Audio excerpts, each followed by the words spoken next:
Joining me today is Jenn Todling, author of Dancing on My Own 2 Feet, A New Life, One Step at a Time. At the tender age of 20, Jenn Todling faces a pivotal moment when her boyfriend, Morey, proposes marriage after only a few weeks of dating. Her intuition urges her to say no, but she's spent the entirety of her teenage years caregiving for family. She yearns for adventure, and she thinks relocating to California with Morey will give her the freedom she craves. So she says yes, only to find herself back in the caregiver role after he becomes disabled a few years into their marriage. But it's Morey's volatile personality that ultimately leads Jenn to make a brave decision. It's time to leave. Her life takes a poignant turn as she relocates to New York City after her divorce. Here she rediscovers a long forgotten passion for dance and embarks on a transformative journey. She is an author, speaker, executive coach, and adjunct instructor at the University of Denver as part of its Frontline Manager Leadership Program. Welcome to the show, Jenn. Nice to have you on. Thanks, Kathryn. It's such a Yeah, joy to be here.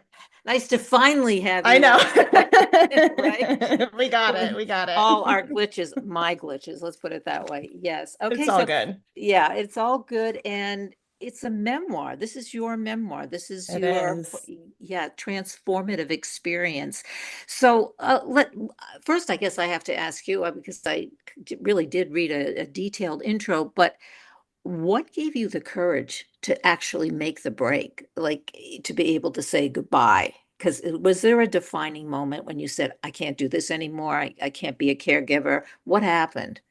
Yeah, I mean, I think there was a multi-year buildup, but there was a defining moment. And I think what happened was I was starting to sort of read books and look for support of, how do I navigate this very complex situation? And I remember distinctly reading in this book this moment that said, what would your life look like 5 years from now if you don't make a change?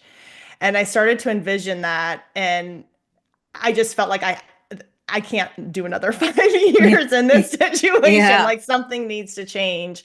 And I think that, and then also, I think my 30th birthday was an impetus. I realized I wanted to start a family one day. I wanted to have adventures, and I wasn't in the situation where that was going to be viable. So I think those two things gave me that push that to then seek support to help me work through, honestly, the guilt of leaving such a complex situation. Yeah. And I want to talk about the complex situation because I think what you just said is really important, like really being able to say 10 years from now, that's really helpful when you're in those kinds of situations. Like, is this the way it's going to be? It can't do it. And looking forward, people always don't always do that, I don't think. I think that really visualizing what it could be that you don't want. Given that, what happened? I mean, Maury, he became disabled, volatile personality, change in personality, wasn't the man you thought you married. What happened? Yeah, I mean, it was complex. I mean, like you read at the beginning of that, I knew this wasn't my person when he proposed. Yet, I didn't have the courage at that moment to actually trust my intuition and to voice that. And so I kind of knew early this wasn't a match, and so I tried to sort of make the best of it. And we had a few really good years, and I was in school, I was early, I was young, 20.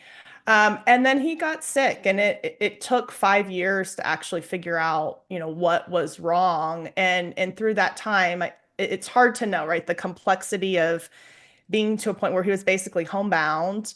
And that was challenging. And so there was the caregiving aspect, and then there was a volatility in the personality that made it hard because I was very isolated to know, how comfortable I felt, or, am I doing enough, or what is the situation? Is this good for me?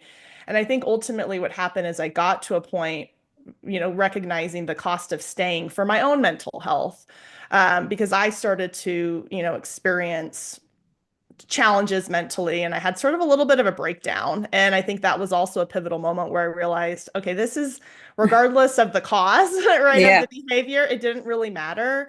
I am no longer okay in this situation, and I don't know that I can continue doing this and stay mentally sane, so to speak, Yeah. right? And then Yeah.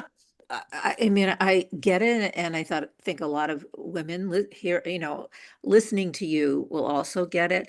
And like you mentioned that, feeling guilty, some of the stuff that comes up um, makes it difficult to leave.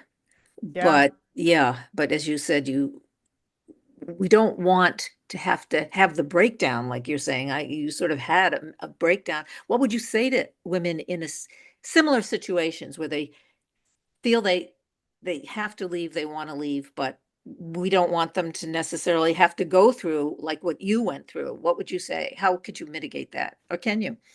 Yeah, I mean, I think I have a really strong determination, which I think played against me in this situation because I waited too long. And that was okay, right? In the retrospect. But I think we've been sometimes conditioned, especially as women, where we don't always trust our body. Uh-huh. And learning to like listen to those cues in your body if something doesn't feel right, even if you can't logically explain it, like pay attention. And it's okay to take action to support yourself, even if others may not understand. Um, my situation was complex because there was a volatility in the personality in the situation, but there also was an actual disability that required caregiving, right? So I Yeah. felt I had the guilt of leaving someone so dependent on me. But I think I had to recognize my own sort of people pleasing and realize actually my needs and my life matters too. And that's been a journey of my own self-worth. So I guess I would say your life and your Yeah. mental health matters too, and honoring that. Yeah, and that makes a lot of sense. And then that freed you to be able, as I read in the intro, well, and the title of the book, Dancing on My Own Two Feet. Yeah, that you were able to dance on your own 2 feet, and you rediscovered. And I was saying, I read rediscovered. So you have been a dancer, and then you have this passion, and then everything began to go differently for you, transformative. Um, so how did you rediscover the dance? Yeah, it's interesting. So I grew up dancing. I was a ballet dancer. I mean, I'm a dancer. I was born a dancer, right? Yeah, But when I was in this 10-year marriage, I stopped dancing. So I had not danced in 10 years. And so when I moved to New York City in my early days there, I remember walking, in Herald Square near the Empire State Building and seeing this chalkboard sign that said dance sport. And I look in the window and I see these ballroom dancers, kind of the silhouettes. And I had never danced in partnership before, but I had always been curious. And so I took a flyer and kind of pinned it to my office, bulletin board. And it took a few weeks to kind of get the courage. And when I found a Groupon, I don't know if people still use Groupons, but I got a coupon, I wanted to make yep. a good deal. I signed up for unlimited dance classes, and it was sort of this entry into this new world and a new life, honestly, to open up this really crucial part of myself that I had sort of buried during my marriage. And that was the beginning.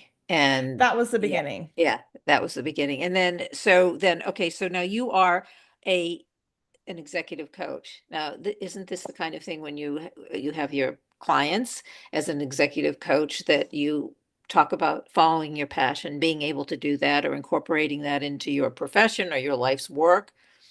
Absolutely. And the interesting thing was at that time, my profession was actually an auditor. So I'm a CPA. I have 20 years in public accounting, and I actually just left that career a year ago. But during this moment, I mean, I was, working in financial services. I had a very high pressure and intense job. And so I remember, working in Times Square, getting all my work done and running down, the street to the dance studio every night, and then sometimes, going back to the office till midnight to get my deadlines done. So I was really integrating these parts of myself, but it really gave me this outlet.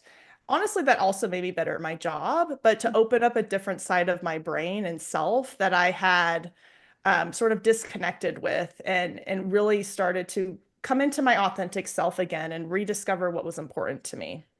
You know what, Jen? I cannot imagine my accountant dancing on his own 2 feet. I mean, people I'm thought just, there was this one moment. I just yeah. love this moment where I was in the middle of busy season. I have this deadline, and I'm like, just a second, I need to go to American Airlines Broadway Theater and do a Paso Doble. I'll be right back. And I did, and then I came back and finished my deadline. So it was.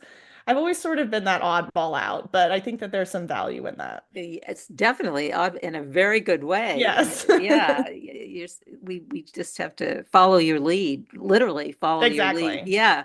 And okay, so now the University of Denver, the Frontline Manager Leadership Program, what's that? Because that's what you, an adjunct Yeah. professor. Yeah. Yeah. So 2 years ago, I joined the University of Denver, and they have this really special 12-week program that's corporate sponsored, so company sponsored. And it really helps working adults that are usually first-time managers with a really foundational leadership program. So it's a 12-week program. It covers emotional intelligence, communication skills. There's a lot of reflection. And then I do one-on-one executive coaching for the students every other week. And so it's a very high touch, personalized program. I'm just graduating my sixth cohort actually today. And it's just been like the transformation I see in my students over 12 weeks is just phenomenal. So that's been such a gift to be able to step into that in this new chapter of my career and life.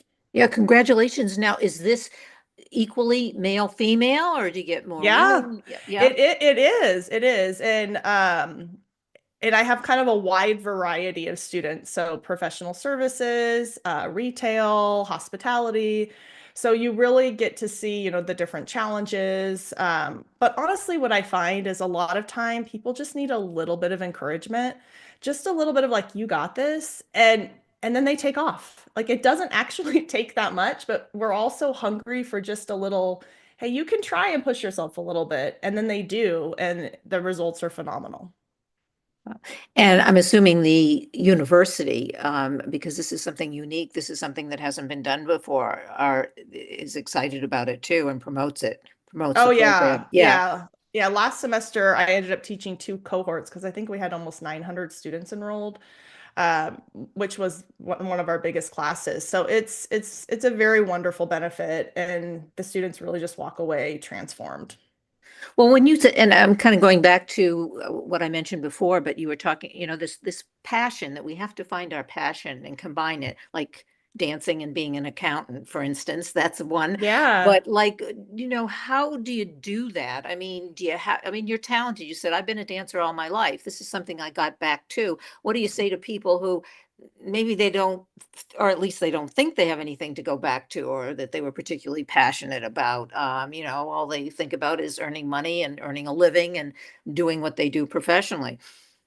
Yeah, I get that question a lot. And Yeah. I'm a big believer because part of it for me is figuring out what this, new life looks like. And so I'm a big believer in experimenting. So try something new. So when I moved to New York City, I didn't just dance. I also took Italian lessons. I took, a singing course, and I did a bunch of other creative outlets, some that landed and some that didn't. So I would just say, think of things that sound fun and interesting and different. And it doesn't even have to be something you're good at. Like I'm in a choir right now. Like I can hold a tune, but singing is not my best use of my creative passions, but it's fun and different. So I would just say, pick one or two things and start small, especially when we have, really challenging or demanding careers, or, like I'm a mom now, so there's a lot of things pulling my attention. It doesn't have to be you're spending half a day or 3 days on this passion, spend 10 minutes. Um, you know, practice journaling, just different areas to get you exposed to different things. And it actually it does unlock a different part of your brain. So if that time feels like maybe it's wasted, I would maybe reframe that and say, this is using my brain productively in a different way. It will help you better at your job. What do you say to people who's like, I'm afraid to try it. I don't think I can do it. Or, I mean, you obviously have a lot of talent, a lot of enthusiasm, and you're not fearful. Like, as you said, just try it. You don't have to be great at it. How do you get the, I mean, that's your secret as a coach, but what do you do? Yeah, and I think like I see a lot of fear of failure, a lot of imposter syndrome, a lot of perfectionism. My advice is just play. Like learn to play again and have a beginner's mindset. So think of yourself as, a 2-year-old or a 1-year-old learning to walk or a 5-year-old in kindergarten and just being curious. So the goal is not to create something that you're necessarily going to, monetize and sell. The goal is just to enjoy yourself. And so I think recognizing that beginner's mindset is a gift. And I think the more that you do that, like I've been more comfortable in this entrepreneurial phase of my career. Not saying I don't still deal with imposter syndrome or fear, because I do, but because I've gotten more practice of just trying, and if it doesn't work out the way I expect, I just take that as a learning lesson. So embracing sort of this mindset of everything is an opportunity to learn or just to have fun. Like Yeah. just do that for the joy of it.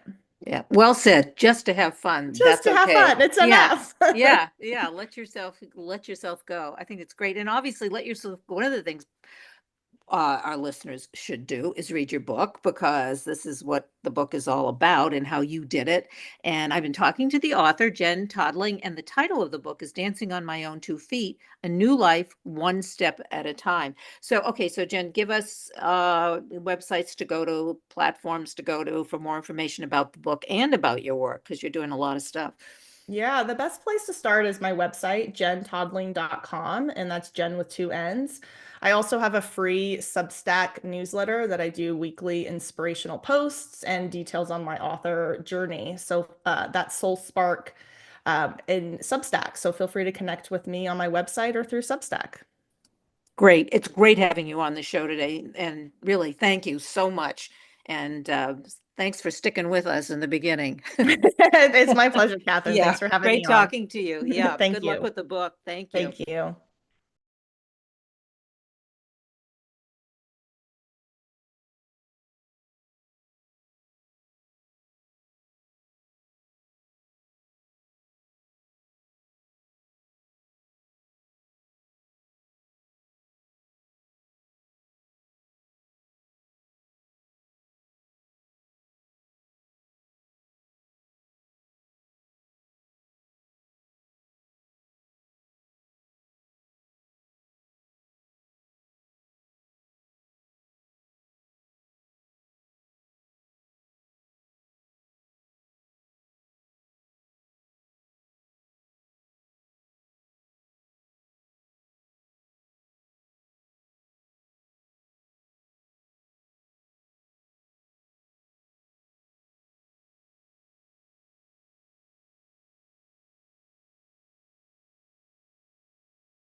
Joining me today is Loxley Brown, author of Why Girls Lag Behind in STEM Studies. The underrepresentation of girls in science, technology, engineering, and mathematics, which is STEM, in this field is a pervasive issue that continues to shape the future of education and innovation. Despite young girls performing equally well, if not better than boys, in STEM subjects at an early age, the numbers of women pursuing careers in these fields remain disproportionately low. Loxley Brown is the writer of the Charms book series, a collection of stories that blends adventure with a deep exploration of academic empowerment for young women. In her writing, she challenges the traditional narratives around gender and academic achievement, using her characters to inspire young readers to believe in their potential, regardless of the stereotypes that exist in society. Her series touches on the very challenges that contribute to why girls fall behind in STEM. She's a dynamic entrepreneur, designer, and photographer who embodies a hands-on, solution-oriented leadership style. Welcome to the show. Nice to have you on today. Loxley, Kathryn. yeah. I'm really excited to be talking about my favorite little fictitious 15-year-old Addie and the charmsbookseries.com. Okay, well, let's talk about the series. Okay, what is it going to do for young women, young girls? How do we approach the Charms book series, or how should they approach it with this collection of stories? So this is really a way for them to open up their mind to the different careers that they can explore and the skills that they need to learn because, we all live in our little bubble until you start to see the representation of the women who are out there breaking the barriers. And you start to dive into the story and see how Addie is actually you, and you can follow along in her footsteps. That really starts to open their minds and their eyes to everything that they can do. So it personalizes it, I guess. It makes it feel, like you say, makes it feel like it's you. You're the person who can do all of this. You have the potential. Is that what you're saying? Absolutely. There are so many young girls right now who are seeing everything that social media and movies and TVs put in front of them that they forget their special superpowers. And through this story and through our Secret Book Society, it's my way of creating this community of the little girls who like to get their hands dirty, who want to invent something, who see a product and they go, oh, I could make that better. So through the storyline, they really start to see how she does that and then how they can do that. What if, and young girls have all of this potential, they feel good about themselves, they want to do all the same kinds of things that their male counterparts do, but we have this kind of institutionalized kind of um, way of dealing with women that doesn't promote them so that they can do the things they want to do. Well, I'm going to ask you, like, for instance, now that women don't have control over their own bodies, reproductive freedom, how is that going to impact young girls? I mean, because you're the expert, like, how to help them gain confidence, and young girls who are in more vulnerable positions, poor families, they don't have the opportunity to get contraceptives, healthcare, abortion. How does this fit into everything that you're talking about? That's a big question. I don't talk about abortion or birth control. That's something that Yeah, parents to be yeah, handling. And that would turn off a lot of people if I yeah. took I get, yeah. those stances. So I don't take those stances. What I am trying to do is teach the life skills that young girls need, regardless of what type of career path that they want to go on. So, and that's part of what's really lacking in the world. We've really stepped away from the vocational trades. It's looked down upon if you like to get your hands dirty, if you want to be the one who's out there driving heavy equipment. Trust me, you can become a millionaire faster than you could sitting behind a Yeah, computer being a coder. So yeah. I'm trying to break down those biases and those mindsets that women don't have the strength and don't have the ability to do these things. A car, a bulldozer, an airplane, it doesn't know what sex you are and it does not care as long as you can drive it or fly it correctly. That's the only thing that matters. Yeah, and I think also technology, I would add that to it. Obviously, that's what we're talking about, but in STEM, like that women traditionally have shied away from that. And as you say, you don't have to, you can, I think a lot of the schools now, as you're talking about community colleges, really do provide, getting into, you can be a plumber, you can be an electrician, you can be maybe all of those things that you thought were traditionally male jobs, and they're not. Absolutely. Yeah. And I like to, everybody, most people I know who Micro is, the man and the voice behind Dirty Jobs. Mm-hmm. So much fun watching him. I love him. And the best way I can compare myself that people understand instantly is that I'm the female version of Mike Rowe. Like I have done so many classes with my students where I'm the one who's, you know, up to my elbows in grease. I'm working on an engine. We're filming the whole thing. It's so much fun. But normally the girls wouldn't be doing this, and it's their first time to experience it because they're with me or they're watching me do this. And I get into the muck and I do those things that people typically wouldn't do. They'd scream, "Oh, I'm going to break a fingernail," and I'm, knee deep in it doing it. So, it really helps a lot of people when they have that person who's very well known that they can compare someone to. So that's why I always like to say I'm the female micro. So you're the female micro, and we need a lot of you then. We need a lot of mentors like yourself, right? A lot of Yes. women to step Yeah. up as you are doing, obviously, but we need many more to break down those stereotypes, I think. Yes. That's one of the biggest problems I see is that girls don't see themselves reflected in the stories or in characters or in life, in these different careers. And that's part of what I'm doing with Addie in the Charms book series is, here's this 15-year-old girl. She's a little inventor. She's an explorer. She's unapologetically curious, which I think is one of the most important traits to have, and has a huge imagination. And, as we know, Einstein has that famous quote about, intelligence doesn't matter, imagination's, the most important feature. I botched that quote, but Yeah, it's similar close. to that. Yeah, it's I probably close. need to put that on my wall so I see it at all Yeah. times. But it's just I think one of the things you bring up Einstein, one of the things they say also that his wife was really instrumental in a lot of his work. She doesn't get credit for it, but she was a part of it. So I had to throw that in there because I think that probably true. I think that's probably true for a lot of what we see in the world, Yeah, that the exactly. women who are behind the men are the ones who are giving them incredible support and helping them with their brainstorming sessions and filling out, all the blank spaces, but the wives or the women behind them don't get that credit. So, Yeah, exactly. So self-confidence. Let's talk about that. I mean, maybe that's the most obvious, but you've got to be building this self-confidence and starting from the very beginning, right? Starting from yeah. little girls, elementary school, preschool, you have to build up that self-confidence so that they feel that they can do it. And you also mentioned community support. Let's talk, how can the community support all of this or all of what you've been talking about?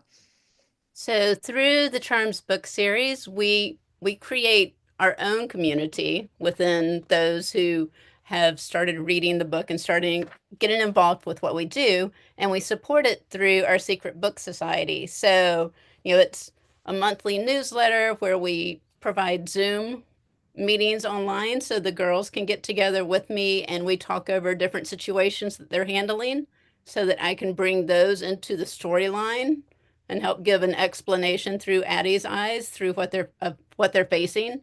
So that's the way that I'm building a community because the girls who read this book are going to have a very similar path, a very similar mindset. And I love getting those like-minded girls together because when they meet someone that's similar to them, you just really start to see their confidence grow and build. Their communication skills become better because now they're able to talk with somebody who's on the same level that they are and have the same interest. So when you get this group together, it's just so much fun to watch them shine. And I think one of the things you're also promoting, as I understand it, when you have this commitment and these connections, you hold on to them, you keep them, you don't let go. It's important to maintain these relationships and this connection to community and building not resistance, resilience, building resilience. And I think today we are challenged with a lot of things. We have to build our resilience. So, and that's kind of a buzzword, I think, not just for kids, but for grown-ups. So what about resilience? Well, we have that network surrounding you, and it is so important. I was one of those 20-year-olds who was like, oh no, I can do this all on my own. I can, go out there and tackle the world and handle it. And there's so much that you can get done when you have that strong network, whether it's, family that has helped introduce you to somebody, whether it's a mentor that helps make those introductions. Through schools, it would be your teachers, your professors. When you start to create that network where you can then, you know, stay in touch with them, be friends with them. Don't reach out to them only when you need something, but be there and be supportive of your network and really help to grow it and build it.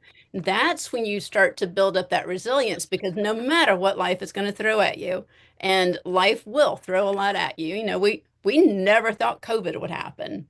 And then that just, threw the whole world into a tizzy. So, having this resilience to bounce back from something like that, I called it my pandemic pivot. I had Yep. just started all of this, and 3 months later, COVID hit the world. So, everybody's looking at me going, well, why did you start a nonprofit 3 months before? I was like, did you predict this was going to happen? Right. None of us knew this was going to happen, but I was able to fall back on my network, get help from key figures when I needed it, and really start to grow this into something big. So, if I started this when the world was at absolute worst, as we come out of this and things recover and everyone gets, better and we get back to a place better than what it was before COVID, this is just going to flourish and take off, like wildfire. And that's, why I keep at it all the time, why I'm writing this story, so I can reach more girls through these books versus me just working on them with them one-on-one. It's important. And a lot of people, look at me and go, oh, I don't read books anymore. And I'm like, you really don't understand what you're missing. Like, we need to break away from the screen. We need to be outside doing things. We need to be reading. Reading makes you so much smarter. And when you have a fun and interesting character that you just really dive into, you really start to feel like she's your best friend, that makes the story that much more fun. Yeah, it personalizes it, which, makes it more fun and makes it more interesting, all of those things. I just want to go back to one thing you said, which is, I think, key. You don't have to wait for a crisis, like you said. You don't have to wait for a worldwide pandemic to do something or to feel or try and be resilient, because what stuff happens, we don't know what it's going to be. We can't predict it.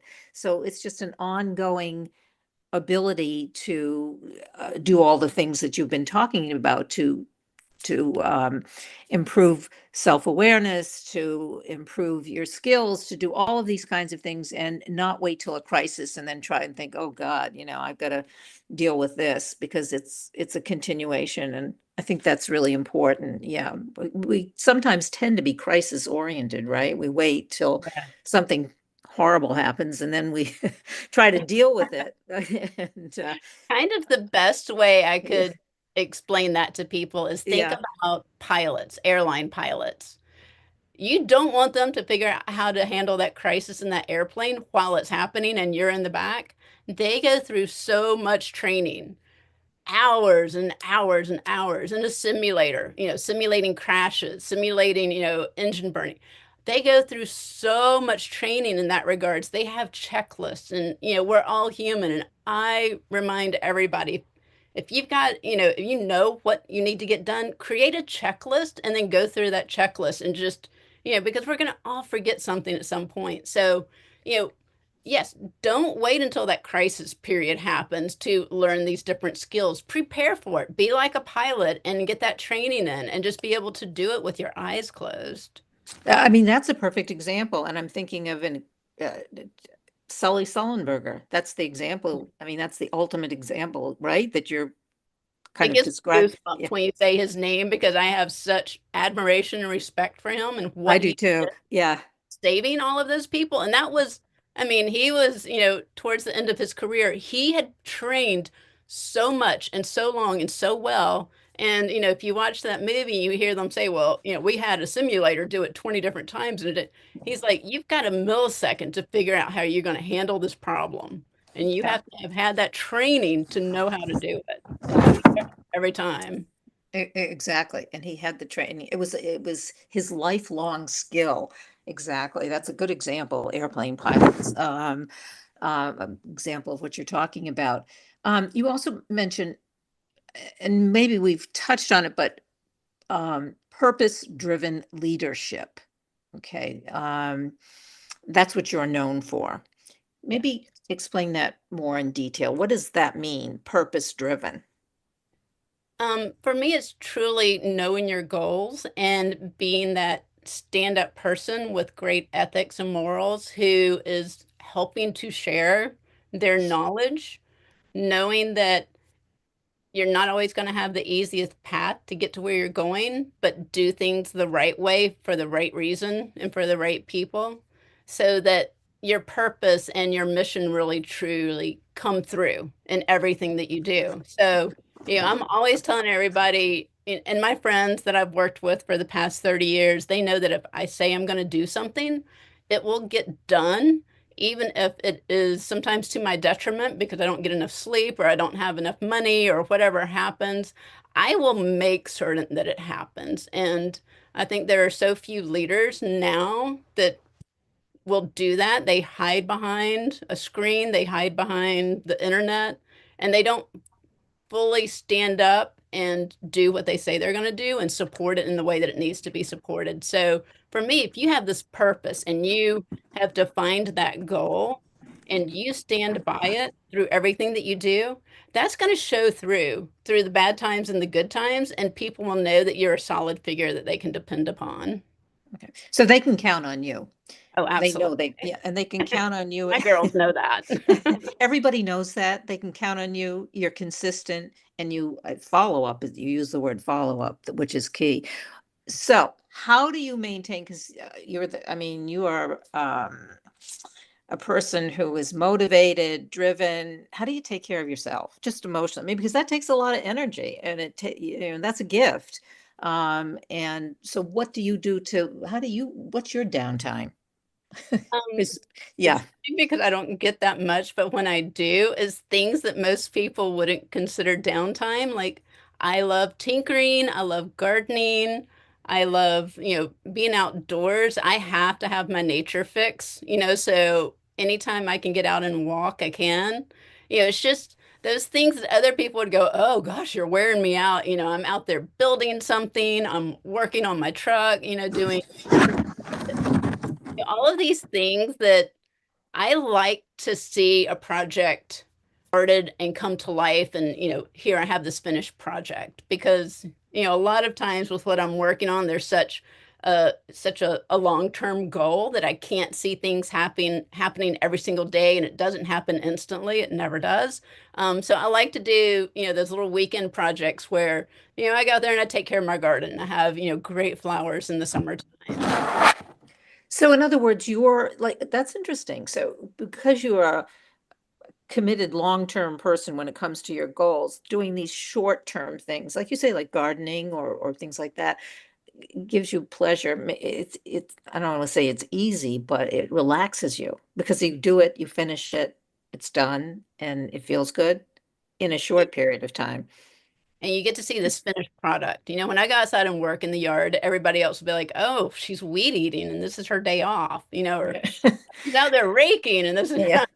okay, I'm raking, but I'm getting great exercise. I'm outside getting my vitamin D in the sun. I'm surrounded by all this, great green trees and grass, So for me, I'm just absorbing all of that. But yeah, a lot of people would go, you're crazy. That's not relaxing. But I get to see at the end of that day, I have finished this one task. Now I can go back in there and keep writing my books because I've got another 5 books to get written before the end of this year. So When we talk about, and maybe we don't have that much time left, but you've been talking about literature and in your series, the Charm series, et cetera. But what can media do? Because in shaping young girls' lives, because you say that's very important. What should media be doing, or that it should do, and that they're not doing, that isn't being done? I think with the reality shows that we have on, so many people have become very in tune to, oh, I want to be like her. I want to be a, Kardashian. I want to, whatever. And they're seeing this very put together, very scripted way of life that only shows, the high points. There's not enough being shown of the ups and downs. And we all know that, this is physics. When you've got ups and downs, you're going to go faster versus if you just had, a straight flat surface and you're just rolling along on that straight flat surface. So, I really wish little girls would not be so connected with their phones that they would realize that what's being shown are just the highlights and not the lowlights. And, really have those conversations either with their friends or with their teachers or their parents, especially their grandparents, of, the the ups and downs that they experienced, because the best way to learn is through failure and stepping back from that failure and going, what could I have done better? How could I have made this work? And then figuring out those different steps so that when you do it again, you don't repeat your mistakes, but you've learned from it and you try something new. So, yeah, I really wish the media would focus more on the ups and downs and how to learn from failures and start putting failure back into just common language so that everybody understands that we're not going to have a 1000% day every single day, that you're going to go through these ups and downs. Yeah, you definitely not going to have the 1000% day. That is true. And I think the thing that you just, the other point you just made, it's all in the editing, and people and young girls and all of us have to realize, yes, when they put these shows together, they're edited shows. They, as you say, they show the good stuff or the great ending, and they aren't really real. They're kind of, some of them are a lot of, it's reality TV, but it's not really reality TV. It's edited, right? So we should all be aware of that. Yes. And, the more the little girls and the more the media, the more the schools and the teachers start to find out about the charmsbookseries.com and they start to, really connect with Addie. I'm doing different, author talks where I will go out to either an organization in a school and we spend a day and we dive into, different skills. We have a lot of fun. It's very hands-on. And then all the kids that are there get a book. So that starts them on the journey. And the fun thing that I've done in creating this book is it's not your typical book that's going to just sit on a library shelf. It's meant to be almost like a journal for those who get involved in reading it, because it's all, it's graph paper throughout. So it's a very graphic, fun little book, doodles everywhere because we all know teenagers love to doodle. I did. And have it set up where there's different questions asked throughout the book too. So at different points, they're going to write down their answers. And my reasoning for that is that I realized, looking back at the books that I had as a little kid, that my favorite books, I would go through and outline certain phrases. I would write down what I was thinking in the sidelines and the margins. And those, now that I look back them as an adult, I go, oh, this was what I was thinking when I was 13 years old. So I want all of my readers who get hooked on the Charms book series to, use this as their voice, their way of recording what they were thinking when they were teenagers. So when they come back in their 20s and their 40s, they can go, oh, okay, I did stay on my path, or, this is what I was thinking. This is really cute. In other words, it's interactive. It's which is key, right? Which is very different than a lot of a lot of literature, very obviously. interactive. Yeah. And then we also have downloads that go with each one of the books. So like the second book that has just come out, it's really about time management, scheduling your calendars, like the project management that it takes for a busy modern family to be able to stay connected with each other, but know what each other is doing. So the download that goes with this book is all about time scheduling. We have just a couple minutes left, so make sure we do know the websites and platforms to go to for more information about the Charm series and about your work and what you do. So give us the platforms. Okay, so it's Charms, plural, bookseries.com. We have everything based there on the website. You can also follow along on Instagram or on LinkedIn at Charms Book Series.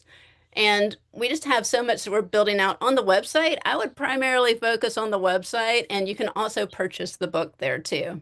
Great talking to you today, and lots of information, and obviously lots more information for young women out there. The Charms book series. I've been talking to the author Loxley Brown, and we've covered a lot of topics today, but get out there, read the books, and thank you so much. Thank you, Kathryn. I really appreciate the time we've spent